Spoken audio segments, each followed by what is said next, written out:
Welcome to The American Dream, a show that started right here in San Diego, America's finest city, that now spans positive media all across the country, real stories in real neighborhoods.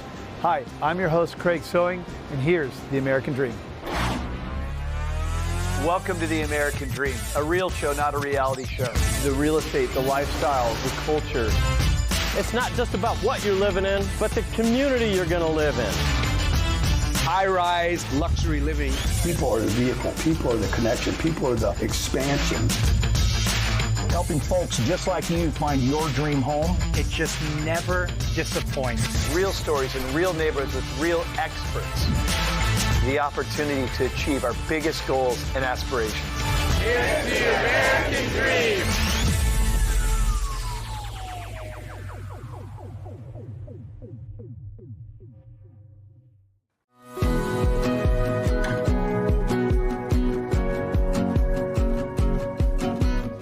Have you ever wanted to create a great impact in your life?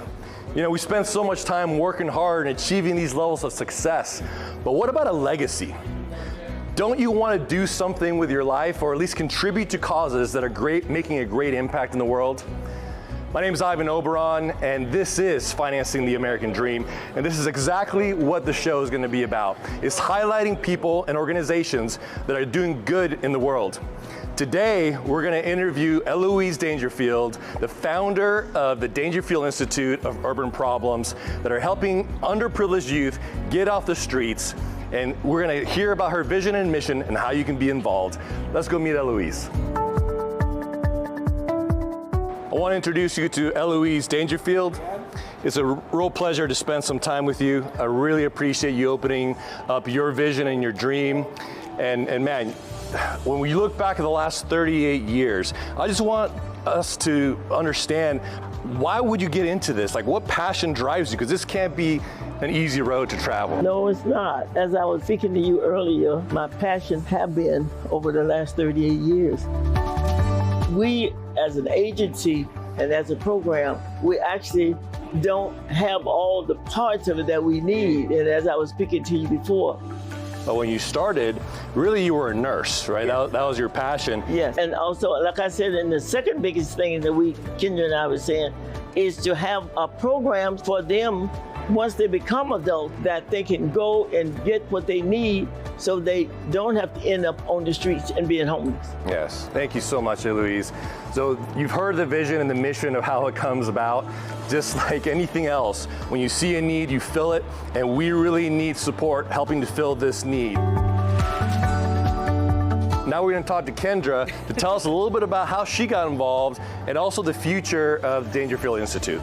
Alrighty, so I came to Dangerfield a little over 8 years ago. I had just graduated with my master's in social work, and Lori Irving, who is the daughter of Eloise Dangerfield, who you spoke with, she was mentioning like, oh, I need a social worker for my group homes. And so I said, okay, let's do it. Really, the story is a little bit longer, but I came literally 4 days after I got my master's, and we hit the ground running.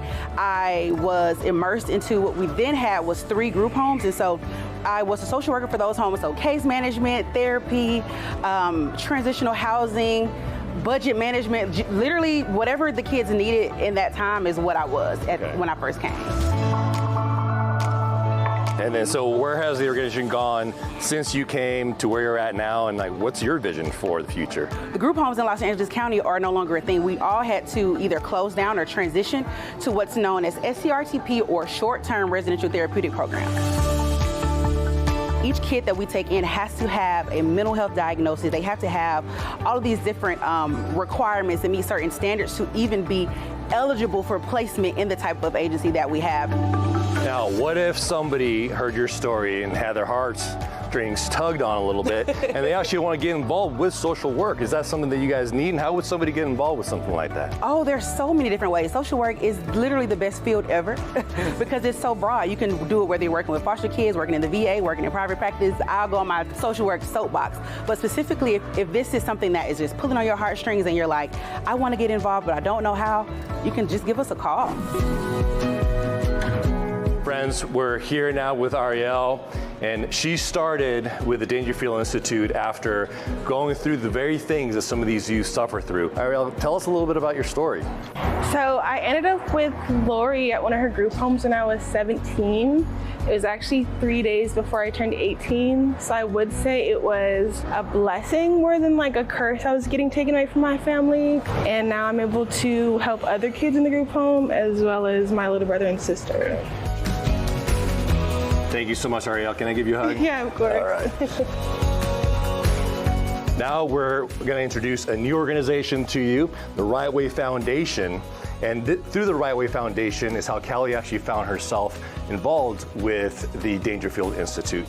Callie, why don't you tell us a little bit about your story and kind of your path to how you got to where you are now? I went to the Right Way Foundation when I was 18 years old, and I went through the programs to just help me with financial things, and then I got like jobs through them for years. I got a lot of counseling, and so during the pandemic, I didn't work. So when I came back after the pandemic, I was asking for a job again, and they got me to Dangerfield. I've been there the longest I've ever been out of job, was at Dangerfield. Okay. And that's doing peer staff, giving back to the youth that's under me.